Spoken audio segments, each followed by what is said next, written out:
Christian McCaffrey and Elijah Mitchell both left with knee injuries. Mitchell first, and at the time of his injury, they both had 7 carries. Mitchell had 35 yards. McCaffrey had 17. Of course, McCaffrey had more catches. But they both left with knee injuries. More serious injury looks like it's Mitchell's. It was just knee irritation for McCaffrey. But Jordan Mason came in, had the last 4 carries of the game for the 49ers, and we will reassess as we get more information. Alvin Kamara left briefly. He came back in the game. He left on the play where he fumbled at the 1-yard line. Pretty big play. Yeah, it actually looked terrible. Which fumble? Well, the second one. He fumbled second twice? one in the game. Lost them both. Ugh. Disaster of a season. Yeah. Oh, God. I know he's one of your losers. We'll get to him in a little bit. He has let's see. Josh Jacobs left briefly, and then he came back in. Travis I'd say Etienne. so. Yeah. So we really want Etienne to be healthy for next week at Detroit. He says he's going to be fine for next week, but he had, I think, 2 carries in the game. And he left in the first quarter, had a foot issue, didn't come back in. But he came back. It was strange because he has a foot issue.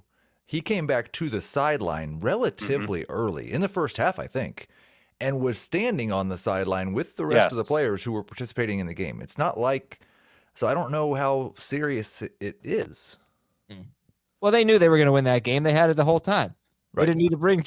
I don't. I'm not even 100% sure they should have won that game. No, I agree. I think it was a touch. You don't think so? I really do. If there was no original call and you just had to make the decision, did he get his foot inbounds? I think the question is no. You're talking about on the touchdown. Marvin Jones scored. Yeah, apparently one ankle equals 2 feet. Yeah, he didn't need to get the second foot in. He got the first foot in. He had to get the shin in. I don't think it's the ankle or the shin. I think it's got to be like, I heard it on the broadcast and I was surprised, but it's like ankle or above counts as amazing. A part of your body that counts if you get it in bounds.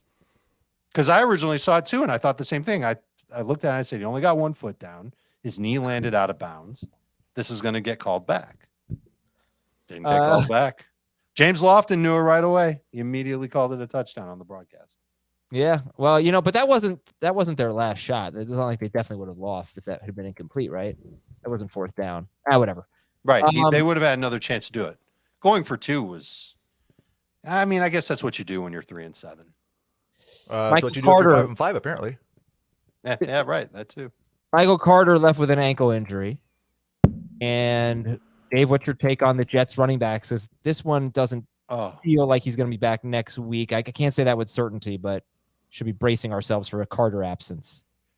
I would think so. James Robinson, it sounds like he was a coach's decision, and that's why he didn't play, and that they wanted to give Zonovan Knight a shot. Zonovan is his first name. Bam is what he's also known as.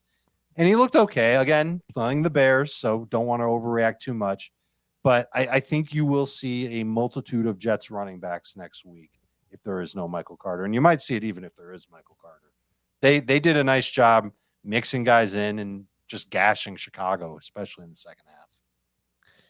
Okay, Jeff Wilson left, but he returned. Deontay Foreman left, but he returned. They're going into their bye. Foreman left twice and returned twice.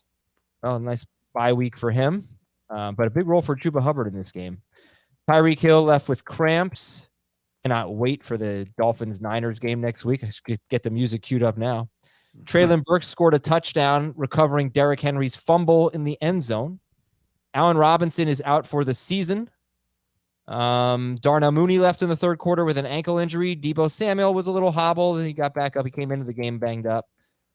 Let's see. Sam Darnold's going to keep starting. Kyle Allen is probably going to start next week for Houston. Let's see. What else? Oh, Eddie Jackson, already mentioned. Eddie Jackson, Chicago safety. He left in the second quarter with a foot injury. Miami left tackle Teron Armstead left in the second quarter. Huge loss for them. It's a pec injury. Could miss a few weeks. Lamar Jackson had a good game. 25 fantasy points right there, right about there. He had 3 or 4 almost touchdowns in this game. He could have had a huge game, but it was not to be. Tristan Wirfs, right tackle for the Bucs. He was carted off in overtime. X-rays on his ankle were negative. They don't need any more offensive line injuries. Neither do the Chargers. My goodness. Corey Linsley left with a concussion. They're starting center, and their is their left tackle or their right tackle? Right tackle. There, I did it again. He limped off in the second quarter. I'm not sure if he came back. I believe he did. Chicago right tackle Riley Reif left with an injury. Saints safety PJ Williams left with a knee injury, and Carolina safety Xavier Woods, a guy who plays every snap for them, basically, he left with a knee injury. They have their bye week.